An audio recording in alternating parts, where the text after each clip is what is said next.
kacbada hoosteeda waxaa ku jira kaydkaas haddii la helana qiyaamada ayaa kacaysa. yaa waaye qofka kaydkaas heli doona? mawduuceena maanta wuxuu ka hadlayaa nin la yidhaahdo Dhis-Suwaqateen. si aad u ogaatid in ay qiyaamada soo dhowaatay, waxaa jira calaamado yaryar oo sheegaya in ay qiyaamada soo dhowaatay.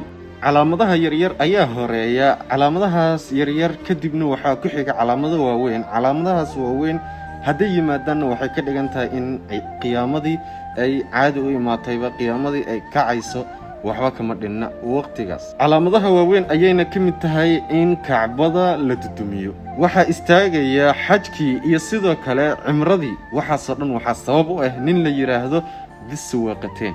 ninkan sifooyinkiisa haddaan wax kaaga sheego, waa nin madow, sidoo kale nin bidaar leh, sidoo kale wuxuu leeyahay lugo tacbaan ah, caatanimo zaa'id leh, yaryar, sidoo kalena way kala fogfog yihiin labada lugood. ayagoo yaryar, caatanimo ku darsaday, tacbaan ah ayay haddana kala fog yihiin. wuxuuna ka soo jeedaa dhulka xabashida. kadibna ninkaas noocaas ah ayaa wuxuu samaynayaa, asaga iyo kooxda la jirta ayaa waxay burburinayaan kacbada.